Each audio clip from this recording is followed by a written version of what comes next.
کربلا کی سرزمین پر مسکرا رہے امام حسین، آج بھی مسکرا رہے ہیں، آج بھی مسکراتے نظر آ رہے ہیں۔ کیوں مسکرا رہے ہیں؟ اس لیے مسکراتا ہوا چہرہ میرے نبی نے امام حسین کو دیکھا تھا۔ جب وہ روتے تھے تو بیٹی فاطمہ کے پاس پہنچتے تھے، بیٹی فاطمہ حسین کے رونے سے مجھے تکلیف ہوتی ہے، حسین جب روتا ہے نا تو مجھے تکلیف ہوتی ہے، حسین جب مسکراتا ہے تو میں بھی مسکراتا ہوں، میرے دل کو سکون ملتا ہے۔ بیٹی فاطمہ حسین کو تکلیف مت دو، حسین کو مت رلاؤ۔ میرے آنکھوں سے آنسوؤں کے قطرے جاری ہو جاتے ہیں، بے پناہ محبت۔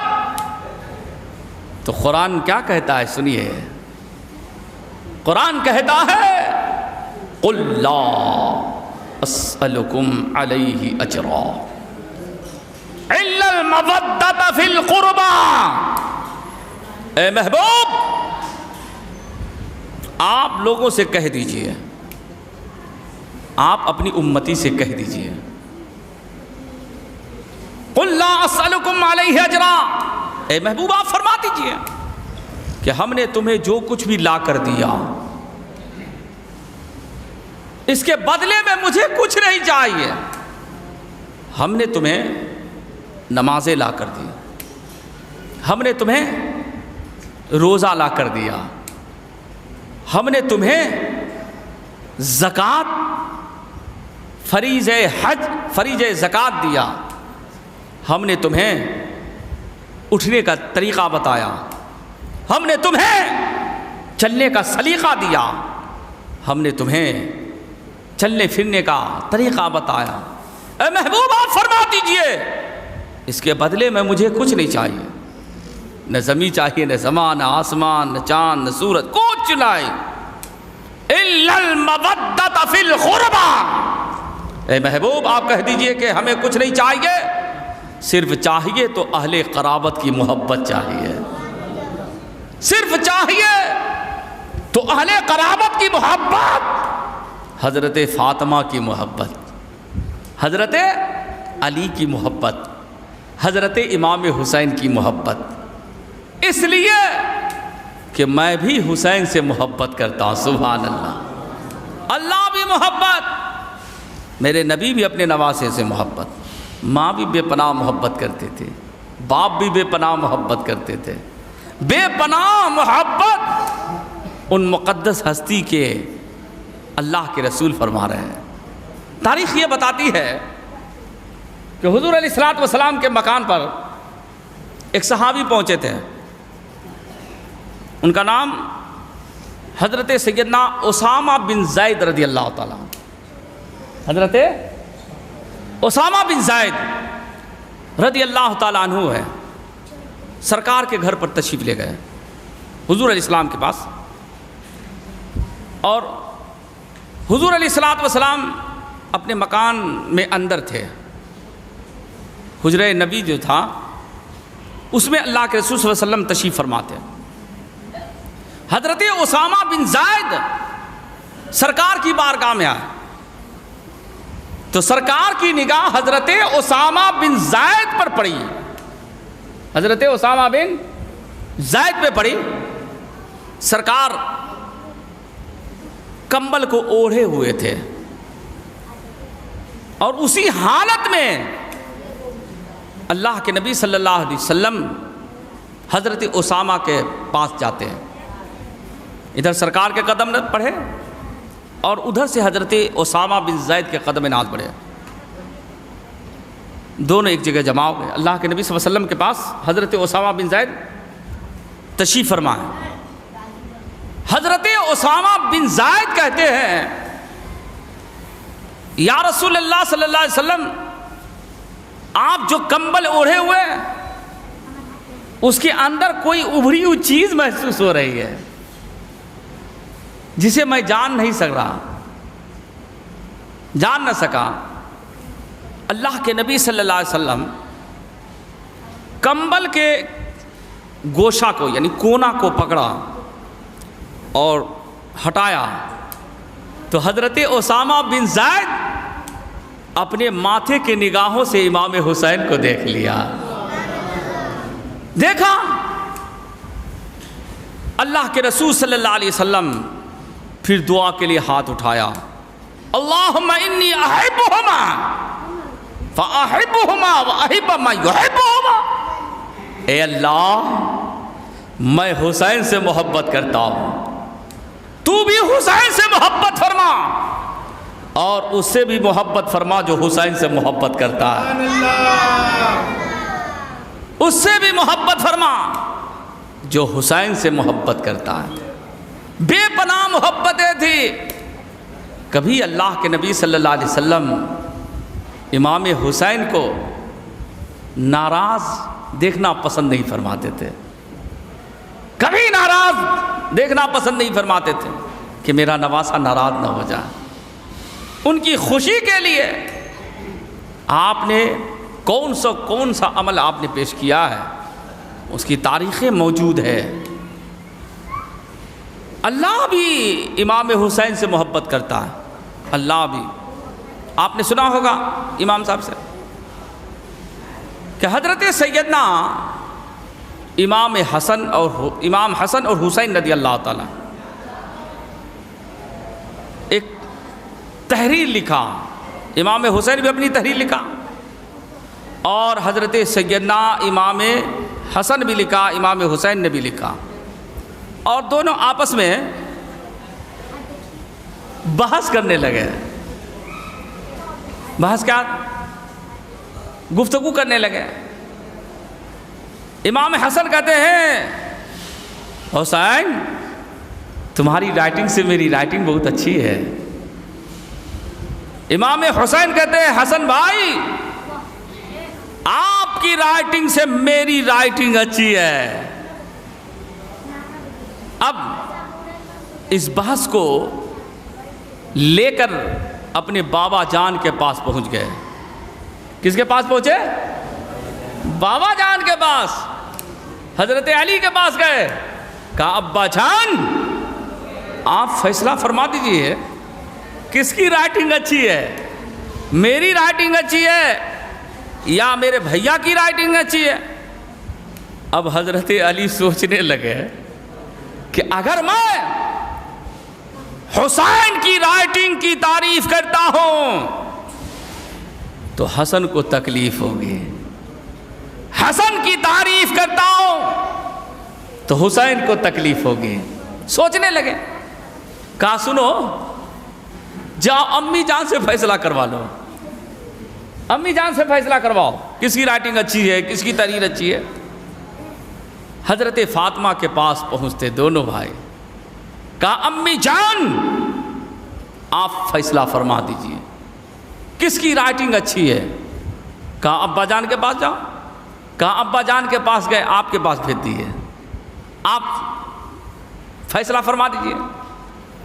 اب حضرت فاطمہ بھی سوچنے لگی کہ اگر حسن کی تعریف کرتی ہوں تو حسین کو تکلیف ہوگی, حسین کی تعریف کرتی ہوں تو حسن کو تکلیف ہوگی.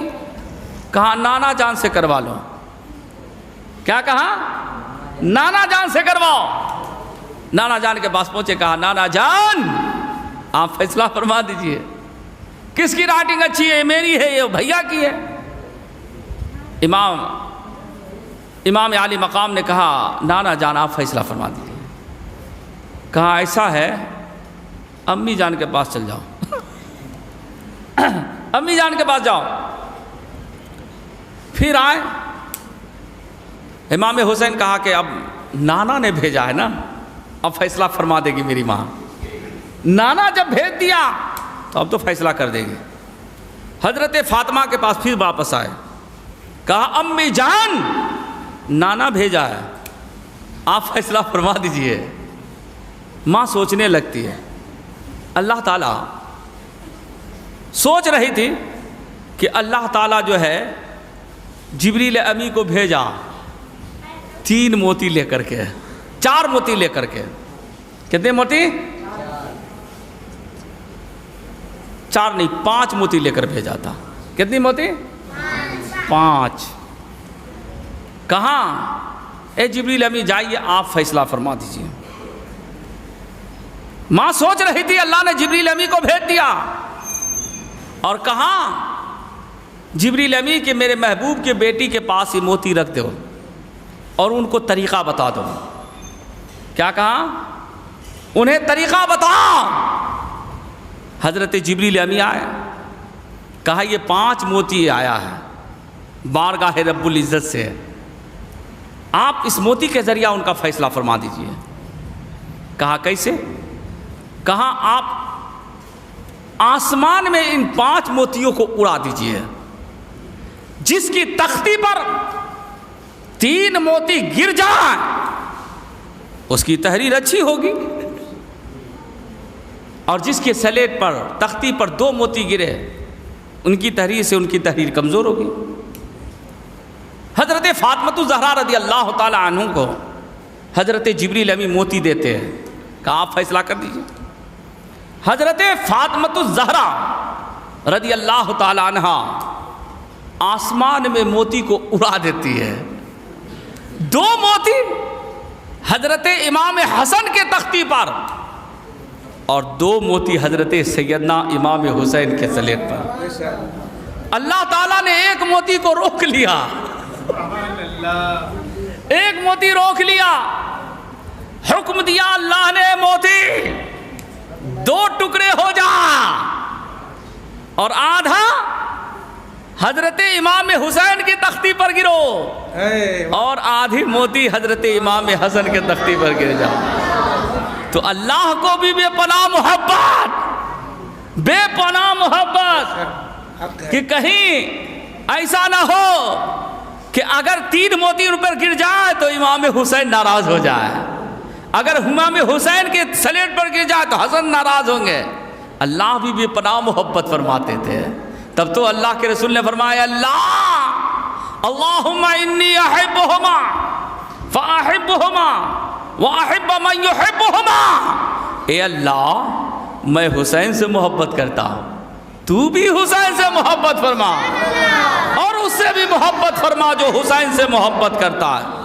بے پناہ محبتیں تھی، اللہ تعالیٰ بے پناہ محبت امام حسین سے فرماتے تھے۔ اس لیے اللہ کے رسول نے کہا کہ تم ان سے محبت کرو گے تو گویا مجھ سے محبت کرو گے، ہے نا؟ بلکہ اللہ کے رسول صلی اللہ علیہ وسلم نے فرمایا حسین منی وانا من حسین، حسین مجھ سے ہے اور میں حسین سے ہوں، جو حسین کا ہوگا وہ میرا ہوگا، اور جو میرا ہوگا وہ حسین کا ہوگا۔ اس لیے پیارے رسول کائنات سے سچی محبت کرنا چاہتے ہو تو تم حسین کی محبت دلوں میں بسا لو۔ صرف نام کا نہیں، کام کی محبت بسانے کی ضرورت ہے، کام کی محبت دلوں میں بسانے کی ضرورت ہے، حسین کے کردار کو اپنانے کی ضرورت ہے، امام حسین کے اخلاق کو بسانے کی ضرورت ہے۔ آج مسلمانوں کے حالات یہ ہے کہ چند کتاب پڑھانا اتنے بد اخلاق ہو جاتے ہیں نا، اتنے بد اخلاق ہو جاتے ہیں کہ وہ اپنے آپ کو مفتی صاحب کا نانا شروع کر دیتے ہیں۔ جانتے ہیں مفتی صاحب، اس کا طریقہ بھی الگ ہو جاتا ہے۔ امام حسین کے اخلاق کا ایک جھلک دکھا دو بھائی، اجازت ہے تو بولیے، دکھا دیتا ہوں۔ امام حسین رضی اللہ تعالیٰ عنہ ایک مرتبہ دیکھیے رسول کائنات کے گھرانے کے اخلاق دیکھیے، اسلام جو پھیلا ہے نا وہ اخلاق کے تلوار سے پھیلا ہے، اخلاق کی تلوار سے۔ آج ہمارا اخلاق اتنا بدتر ہو گیا کہ لوگ قریب آنے کے لوگ دور چلا جا رہا ہے، نہ ہماری بولی میں مٹھاس ہے، نہ ہمارے نگاہوں میں محبت رسول ہے، نہ چلنا ہمارا مسلمان کی طرح، نہ اٹھنا مسلمان کی طرح، نہ بیٹھنا مسلمان کی طرح، اور پھر بھی دعویٰ کرتے ہیں ہم حسین کے ماننے والے۔ حسین کے ماننے والوں کا اخلاق بڑا اعلیٰ ہوتا ہے، اس کا کردار بڑا اعلیٰ ہوتا ہے، ان کے اخلاق یہ بتاتا ہے کہ امام علی مقام رضی اللہ تعالیٰ عنہ ایک مرتبہ وضو کر رہے تھے، دونوں بھائی تھے، امام حسن بھی تھے اور امام حسین بھی تھے، دونوں وضو کر رہے تھے وضو خانے میں۔ آپ وضو سے فارغ ہو گئے، اسی درمیان میں ایک عمر دراز انسان آیا اور وضو کرنا شروع کر دیا۔ امام حسین کی نگاہ اس انسان عمر دراز انسان کے وضو پر پڑی۔ کیا دیکھا کہ وضو میں کوئی چیز، کوئی عمل جو ہے چھوٹ رہا ہے، کوئی عمل چھوٹ رہا ہے۔ امام حسین نے ان کو جا کر بتایا نہیں کہ آپ جو ہے وضو کر رہے ہیں تو یہ عمل آپ سے چھوٹ رہا، بتایا نہیں۔ اخلاق دیکھیے، کردار دیکھیے۔ کہاں چچا جان میں وضو کرتا ہوں، آپ میرے وضو کو دیکھیے اور دیکھیے کہیں وضو میں کوئی عمل تو چھوٹ نہیں رہا۔ حضرت امام حسین کے وضو کو وہ چچا جان غور سے دیکھا تو کہا بابو تو وضو صحیح کیا ہے، ہم نے جو وضو کیا ہے وہ عمل چھوٹ رہا تھا، ایک عمل چھوٹ رہا تھا۔ یہ تھا کردار، یہ تھا اخلاق۔ آج مسلمانوں کی اصلاح کرنے کا وہ انداز ہے نہیں، اپنے آپ فوراً مجلس میں ٹوک دیتا ہے، لوگوں کے سامنے ذلیل کرتا ہے۔ اس لیے پیارے، آپ اپنے اخلاق کو بہتر کیجئے، اپنے کردار کو بہتر کیجئے، اپنے اندر حسینی کردار پیدا کیجئے، اپنے اندر حسینی محبت پیدا کیجئے۔ اللہ تعالی ہمیں اور آپ کو امام حسین کی سچی محبت دلوں میں بسا دے۔ کربلا کی سرزمین سے کیا پیغام امام علی مقام نے دیا تھا؟ اللہ کے نبی صلی اللہ علیہ وسلم کے لائے ہوئے دین کو زمانے میں اللہ کے رسول صلی اللہ علیہ وسلم کے لائے ہوئے دین کو، سچے دین کو لوگوں کے سامنے رکھنے کی کوششیں کیا۔ کیا کوشش کیا؟ کہ چوری سے بچو۔ کیا کہا؟ چوری سے بچو، زنا سے بچو، غیبت سے بچو، ہے نا؟ یہی تو پیغام دیا تھا نا۔ اور جو چوری والا تھا، جو چور، جس کے اندر چوری کی فطرتیں تھی، زنا کی فطرتیں تھی، یزید کیا تھا؟ یزید کیا تھا؟ زانی تھا، قاتل تھا، شرابی تھا، زانی، خیانت دار تھا، اللہ اور اس کے رسول کی بتائے ہوئے دین کو توڑنے والا تھا، دونوں لوگوں کو پھیرنے والا تھا۔ اپنی شخصی حکومت قائم کیا تھا، شخصی حکومت قائم کیا اور کہا کہ جو میں کہوں اسے مانو۔ یہاں تک کہ امام حسین کو بھی کہہ دیا کہ آپ میری ہاتھ پر بیعت ہو جائیے۔ امام علی مقام نے کہا کہ سر تو دے سکتا ہوں لیکن نبی کا دیا ہوا ایمان نہیں دے سکتا ہوں۔ یہی تو کربلا سے پیغام آپ نے دیا تھا، یہی زمانے کو بتایا تھا کہ تم اپنی جان کی قربانی پیش کر دینا لیکن سچائی کے دامن کو نہ چھوڑنا، اپنی جان کی قربانی پیش کر دینا لیکن جھوٹ جیسے عمل کو اپنانے کی کوشش مت کرنا۔ ایمان کی حفاظت بہت ضروری ہے، ایمان کے بعد بہتر عمل کرنے کی ضرورت ہے۔ اللہ تبارک و تعالی ہمیں اور آپ کو ان قیمتی باتوں پہ عمل کرنے کی توفیق عطا فرما دے۔ وآخر دعوانا ان الحمدللہ رب العالمین۔